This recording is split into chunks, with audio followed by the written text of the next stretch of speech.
Hey everybody, this is Bevin. Welcome to Bevin, a femme over 40 and her friends podcast. I'm your host, Bevin. I've said my name 3 times. It's time to start the show and pulled a little hair, a bang hair off of my eyelashes, which is one of those things that happens to you when you wear the big eyelashes. I wanted to record outside today. I just kept getting the sense that that was the right thing to do with my sweet peas, which are still blooming. And I'm so grateful. It's like almost the end of October, and they're still blooming. The veil is thin, and I want to talk about death and dying. I swear this podcast isn't about grief, but quality of grieving is quality of life. And I have a lot of experience. I don't know if I want to say unfortunately, it's just part of my life experience, loving people and releasing them as ancestors, which is kind of how I like to say it now, is that the day people become an ancestor from being on the earth plane. And your loved ones are definitely, I believe, as available as your breath. In many ways, when my grandmother became an ancestor, I felt like I got to be even closer to her. One of my favorite things about that relationship was when I realized I didn't need my mother to be my bridge and my enabler to that relationship with my grandmother, that I got to have an independent relationship with her. I believe our relationships are dyads. Meaning like a family is a series of dyads. It's like me and my future spouse, me and each of my children with one another, and my future spouse and the family pet, right? Like all of that. It's not, and the culture is like how we all work together, but each dyad has to find their own harmony. And so really leveling up that relationship when I was 31, I can't believe that's how long it took. When I went to visit her by myself, just the two of us, and I was really going through it. I traveled across the country. I just lost a job. I was working at a plus size resale clothing store, which the owner decided to close. It was one of those moments where I realized I cannot care more about someone's business than they care about it. And that's really what taught me, Bevin, you have to be self-employed forever. Working for other people is not the way. And being kind of unmoored with those hours to work and the income to come in and all of the things that came along with having that job. On top of that, my girlfriend, the Virgo Butch, who called me a messy Marvin, that girlfriend broke up with me. And so I was like, I need to go on a road trip. And I got this ad for my blog that was exactly how much money I needed to put gas in my Prius. I had a Prius at the time, to drive to my grandmother's and back. She lived in Palm Springs. I lived in Brooklyn, New York.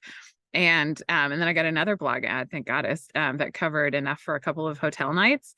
But it turned out like I can stitch hearts all throughout this beautiful continent just staying with people I loved. And that was such a beautiful trip. And I had just seen my father and his father, my grandfather. And then right after that, I went to go see my first love, who had just gotten sober about a year before and just got back in contact with me right before I left on this trip. And I was like, oh, hey, do you want to get tacos and sit on the beach? Let's reunite. And so after having seen that person, I then went to my grandmother's in Palm Springs for 3 days. And I wish I could make that trip longer.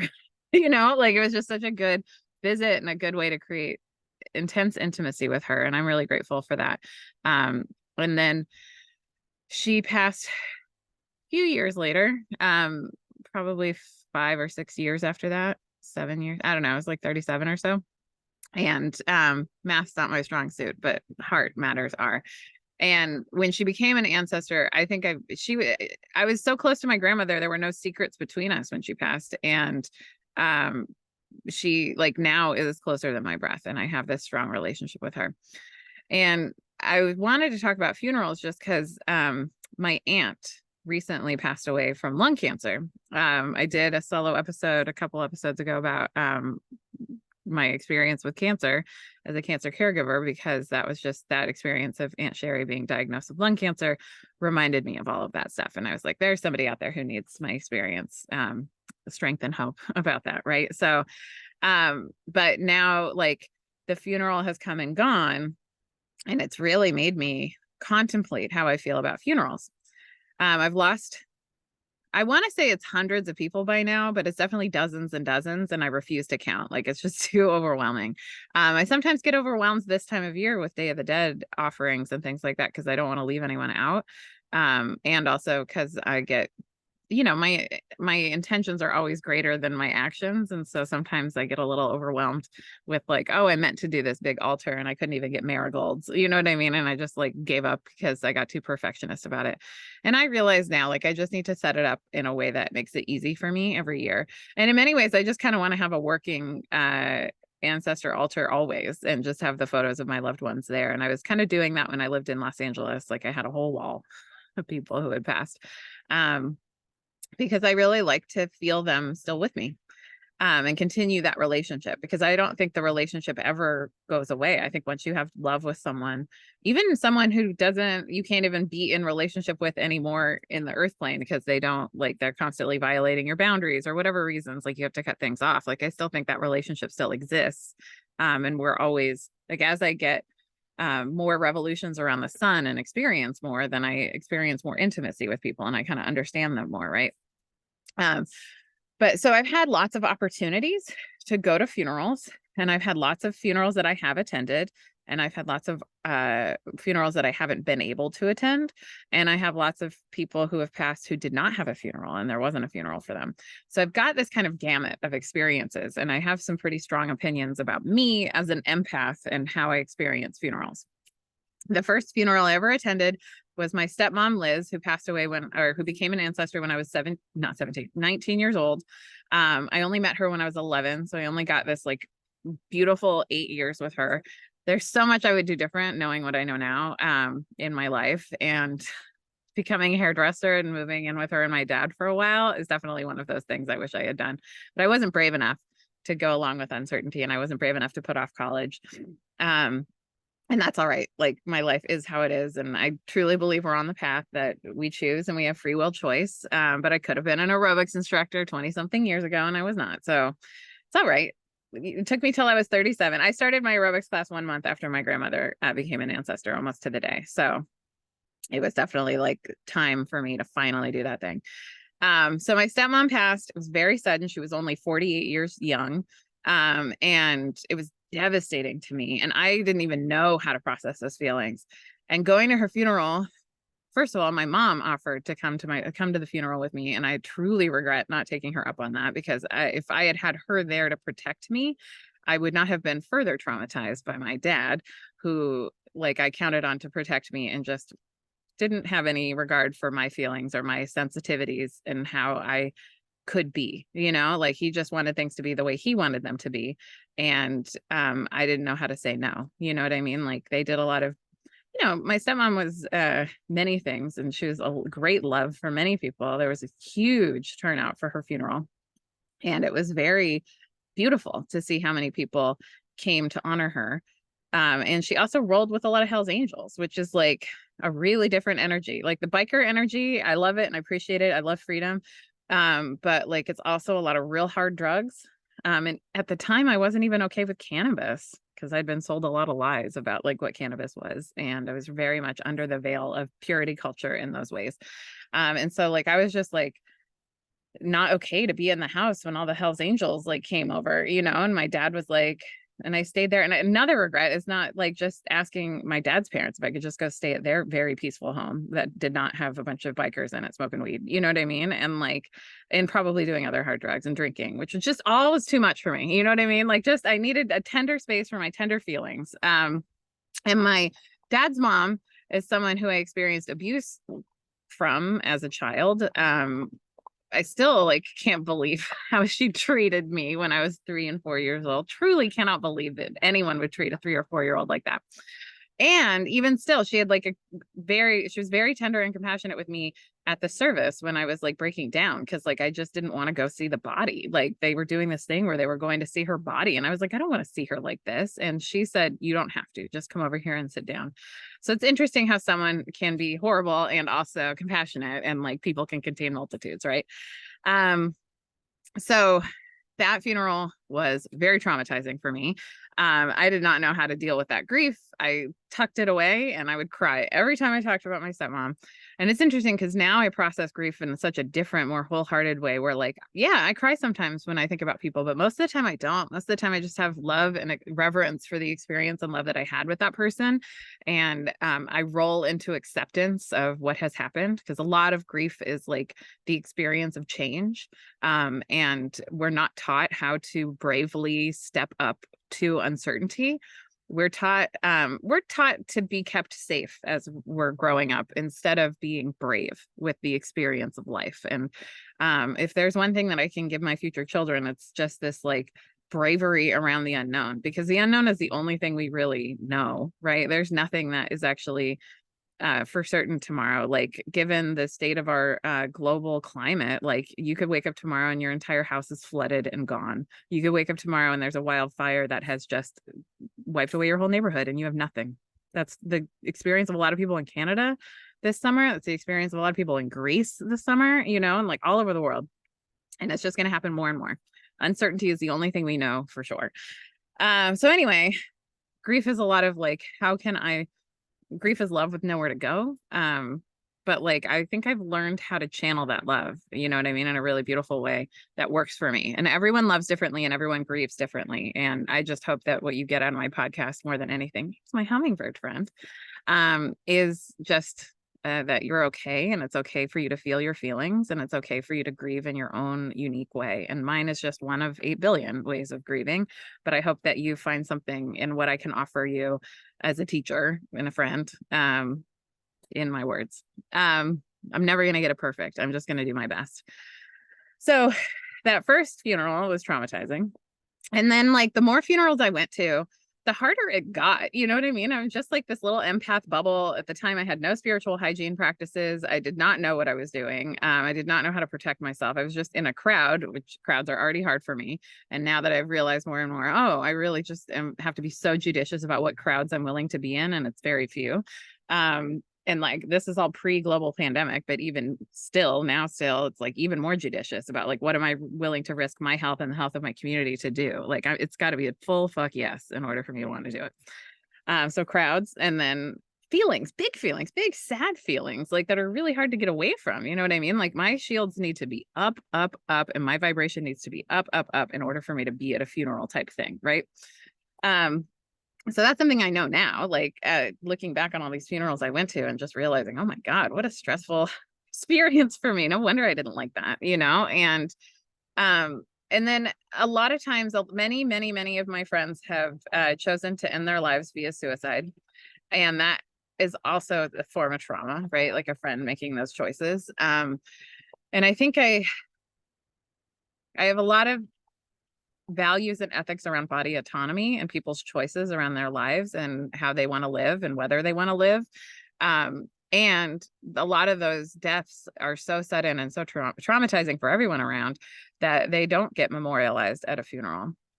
And one of the most beautiful funerals and memorials I've ever been to is for my friend Purple Courtney. She was there when we planned this original camping trip. I actually did a podcast in October of 2021 after this camping trip. It was a really beautiful camping trip. And she was there when we were all on Discord talking about getting together and like just having this camping trip. So she helped plan it and instigate it, but then she decided to end her life before we had that trip. So we kind of got together, and her mom didn't want to do a funeral, which I totally respect. And what I really appreciated that we did with great intention was we sat around a campfire and remembered our friend. And we just spoke loving words about memories we had and shared with each other. And that is my favorite part of the memorial process, is getting the intimacy and understanding your friend through the experience and lens of other people's remembrances. And it's almost like an increased intimacy through other people. And I'm also just, I don't know, there's something in me, I don't even know how to describe it other than to say, like, I can fully feel like I experienced a thing through hearing someone's story and visualizing myself in it. So in some ways, it's like I get this expanded understanding of this person through all of these great stories. you know how like you have birthday party friends that are like when you go to like Mackenzie's birthday party. I'm just using my friend Mackenzie as an example. Like there's this group of friends that like I see every year at her birthday party or when I lived in New York and could go to her birthday party. Same people I saw at Mackenzie's wedding, right? Like it's this like group of people who all know her in these different like walks of life, but like it's this cool like way of having intimacy and a greater experience of this person because you know more people who know this person. And so that's kind of how the grief experience feels. It's like, oh, we're sharing all these memories. And like when my friend Amanda, Miss Arkansas on the Instagram, you can still go look at pictures of her. She's just stunning. Big heart friend of mine. Oh, I miss her so much. And she was part of a suicide cluster in a group of friends. First to leave was Tarot. And the last time I saw Amanda in person was for Taret's memorial service. And what's really fun is during that memorial service, one of Taret's very best friends said, if she never cut you off, you weren't good friends. And she had cut me off before she passed away. So that was like a good reminder. Oh, okay, we were good friends because like there was intimacy and then she cut it off. And she was just tender. And so and then Bryn about a little less than a year later, and then Amanda about 9 months after Bryn. And it was just 6 months after Bryn. The last phone call I had with Amanda was about Bryn and like what I had learned about her departure. And all of that was just, it was so hard to lose Amanda. And I forget why I couldn't go to the like first funeral. Like it was just like right away. And I think I had some reason why I couldn't go. I don't know what it was. And then, and I really regret not going to that, just like dropping everything and going to that service. Cause sometimes you need that first service. When my friend Rhea passed away, my bestie Rachel, her then partner, like just put it on the credit card for me to come. And I'm so grateful because it was like Thanksgiving. It was Thanksgiving weekend. It was so expensive to fly down to Atlanta, but we did it. And I'm so glad I got to go because like I needed that. I needed that ceremony. I needed to like see this with my own eyeballs. Because sometimes when someone's long distance from you and they pass away, it does not feel real. And like sometimes you need a tangible earth-based experience to let it feel real. And I'll say like having a best friend with you at a funeral, I highly recommend. 10 out of 10 would recommend to a friend.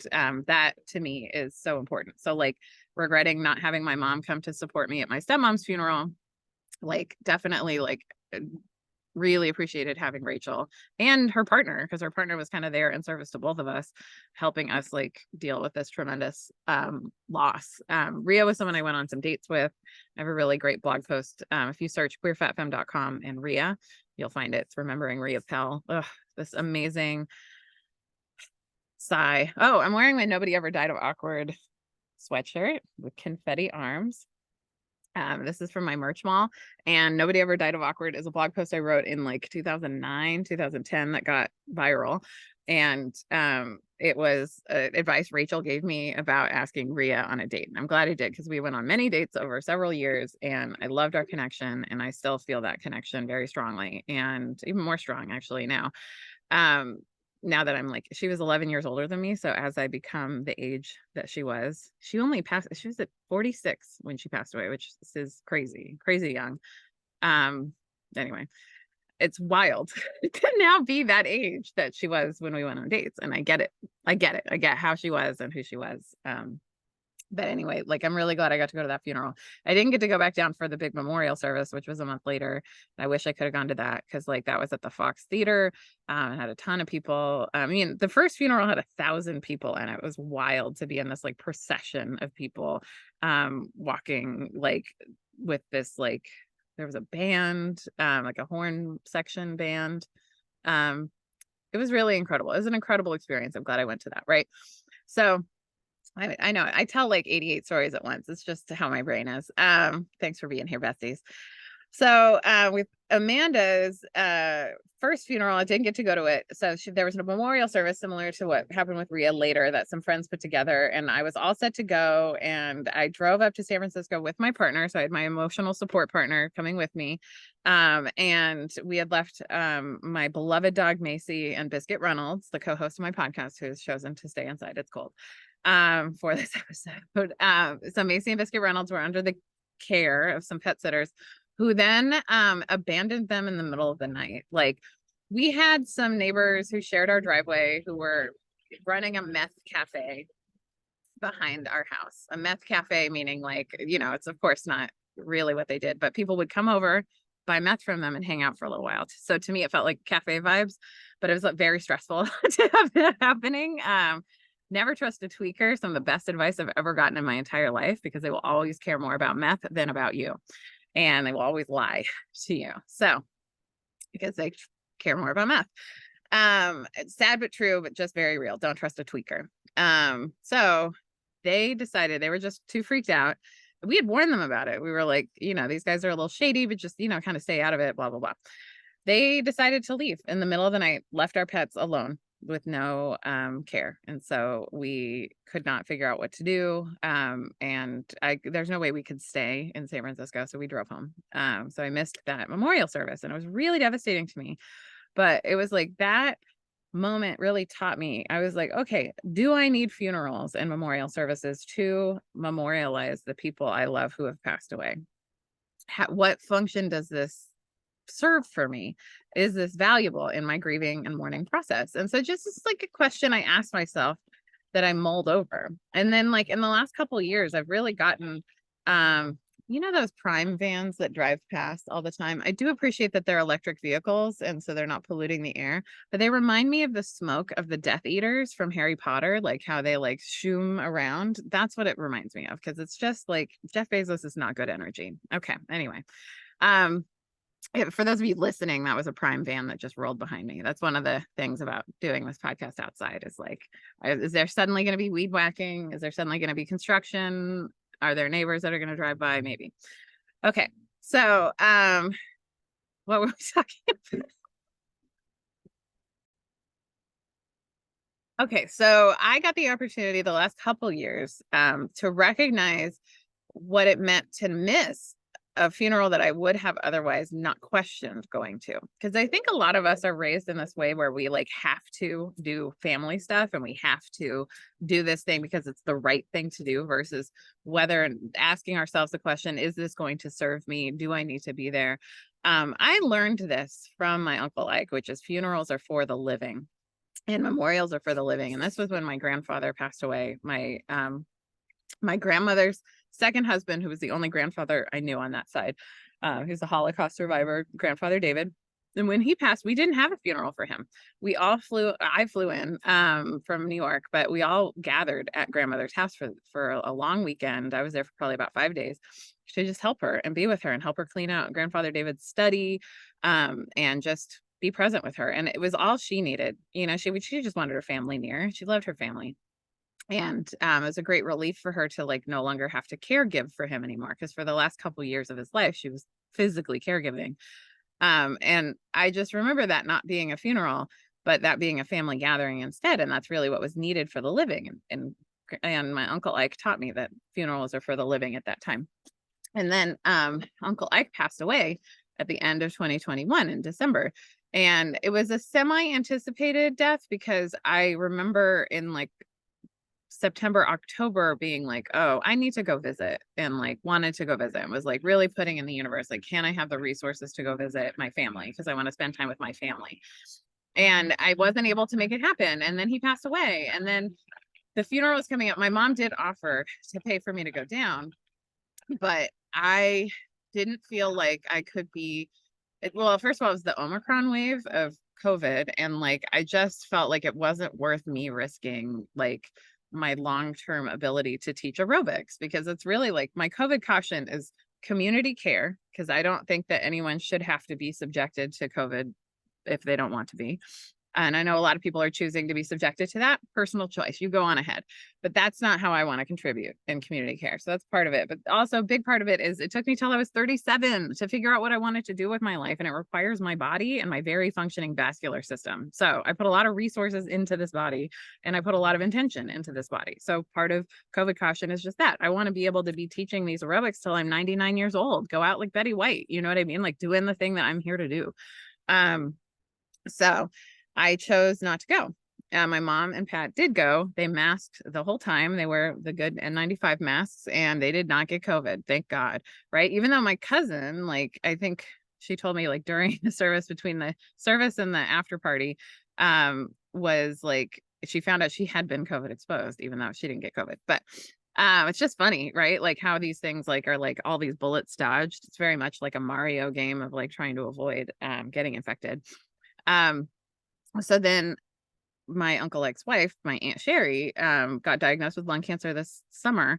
And what's really wild is my grandmother got diagnosed with lung cancer and she passed away 3 months later. It was very fast. And like she had one chemo treatment, ended up in the hospital, then went to a rehab facility, then went to assisted living because she wasn't getting better. And a rehab facility only keeps you if you're getting better. Otherwise, you go somewhere else. And so she had to go to assisted living and went on hospice. And then she was there for a month and passed away. I was in grand denial about her passing away until about 5 days before she died. And I realized, oh shit, she's really dying. And I wish I had done more learning about the death process, the physical process of what your body goes through when you pass away. Because there's a lot of tells. And if you're in denial about it, I think there was a little bit of spiritual bypassing. Like my ex and I were very like positive vibes only kind of.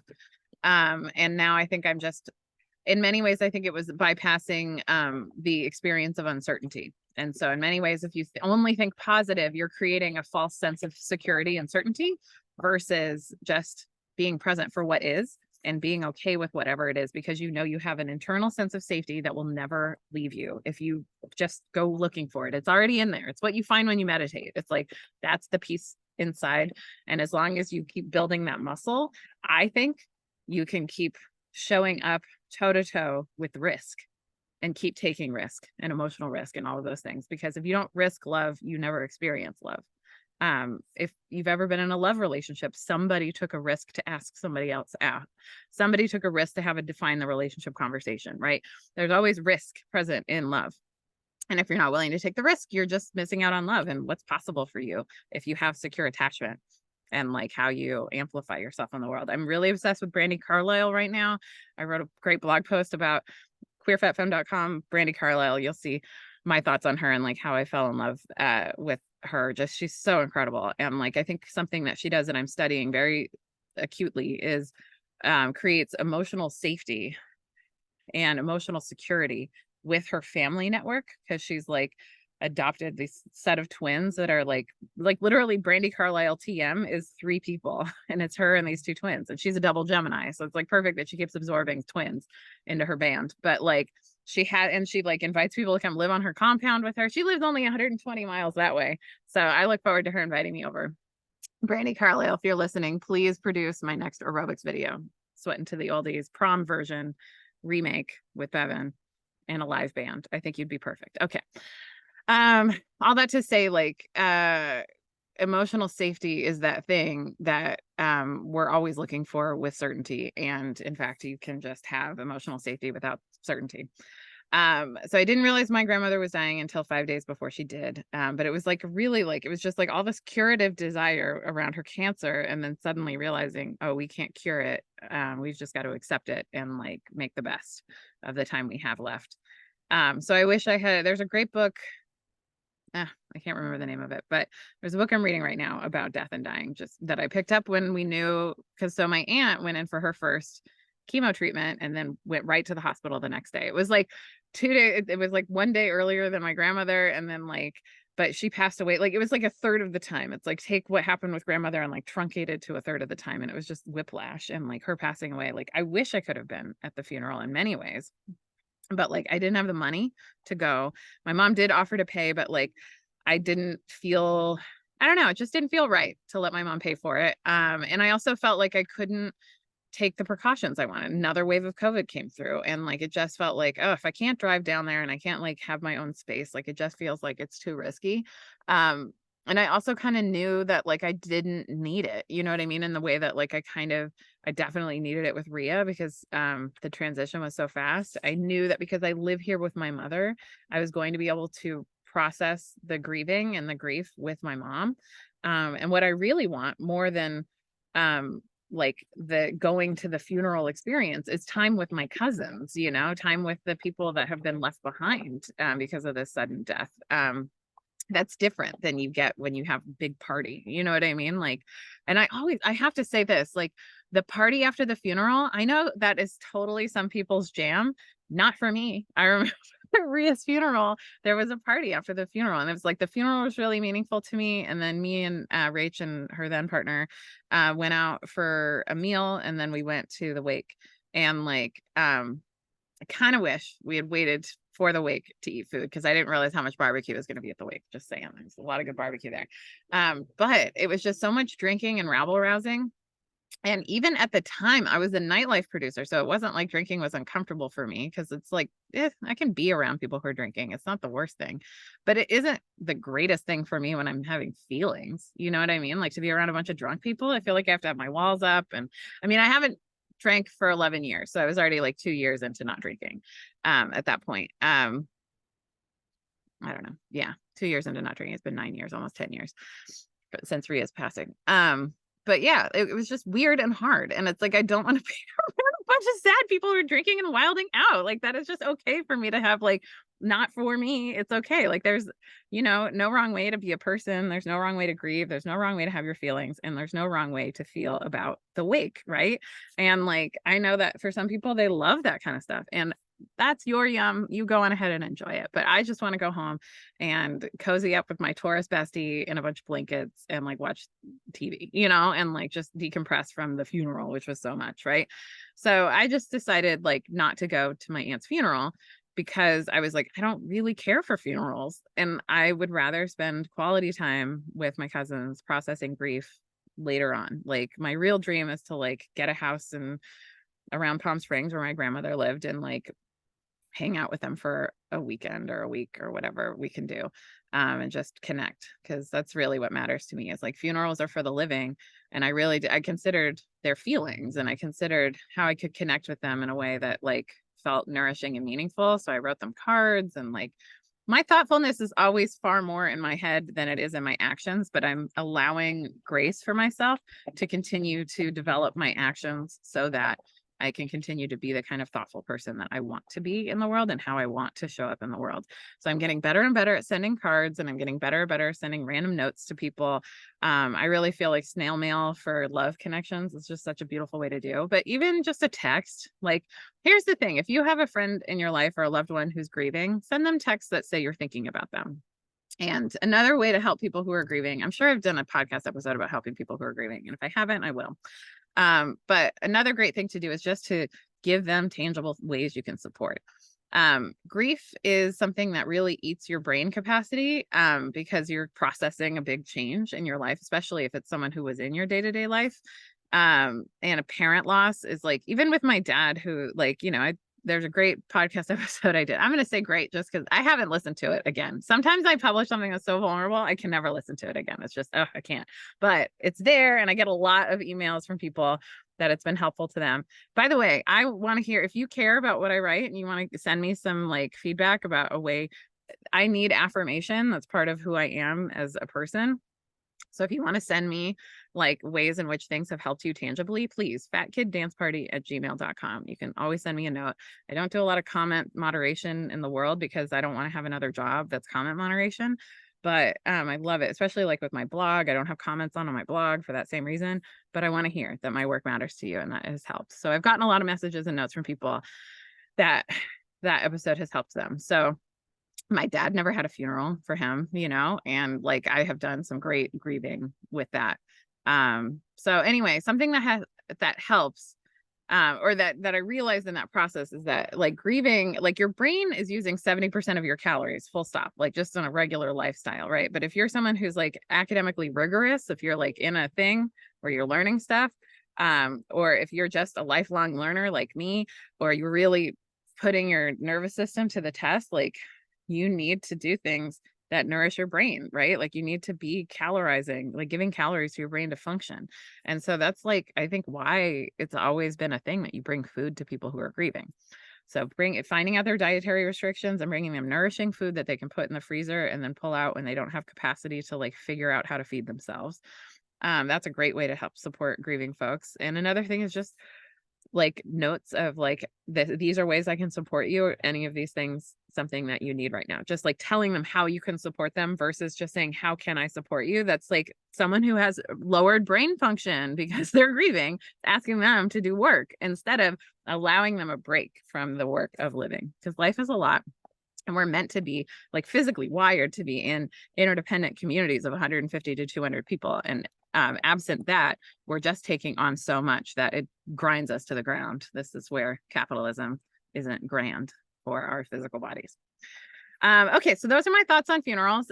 Bring me my flowers now while I'm living. That's my invitation to you. This is what I want for my funeral. Nothing. I want you to have loved me so completely in this lifetime that you do not need a funeral to memorialize me.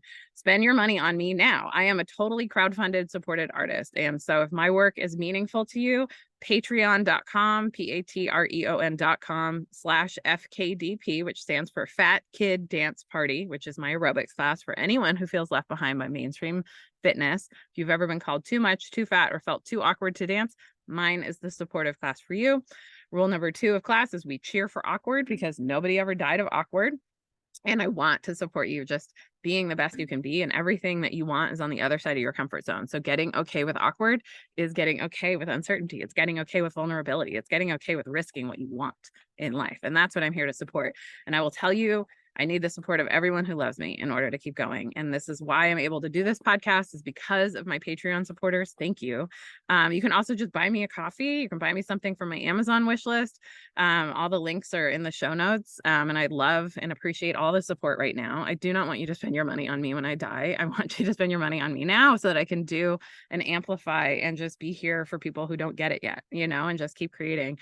My end of life plan, my friend Michael Anthony, who's been on the podcast a couple times, is my next of kin for Fat Kid Dance Party. So the idea is the money that now presently supports me and supports the maintenance of my epic digital archives, which is like all my pictures and my blog posts. Like my blog costs hundreds of dollars a year just to have it.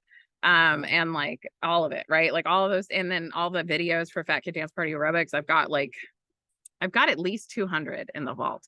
So like people can work out with me from now until the end of time, as long as someone is maintaining those archives. So the money that supports me now will go shift over to maintaining the archives. Michael Anthony is going to run it. And then, I'll probably have a backup for Michael Anthony too. But that's my plan, right? So like, again, bring me my flowers now. Don't bother having a funeral. If you want to have a funeral and memorial, please make it something that is very low cost, right? Like, do not throw a lot of like the Lucinda Williams song, Fancy Funeral. Like, you don't need to spend all that money. I mean, if you want to, again, I'm not trying to yuck anyone's yum. If you want to have a fancy funeral, you go on ahead. This is Bevin's preference for me. My preference now, bring me my flowers now while I'm living. That is something I learned from Tanya Tucker. Speaking of my love for Brandi Carlile, who also co-wrote that song with her twins, and won a Grammy for Best Country Song for that song. Oh, it's such a good song.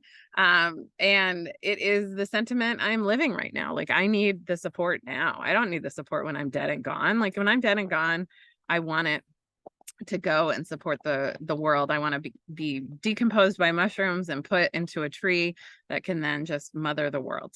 And then I'm gone. And you can remember me through loving stories and things that do not cost money. So that's my preference. Love you all so much. Thanks for tuning in. I hope you tune in again. Like, subscribe, share. It all helps. But just know that I think that you are incredibly worthy of love exactly as you are. All bodies are worthy of love exactly as they are. There's nothing you need to do to be worthy. Love you.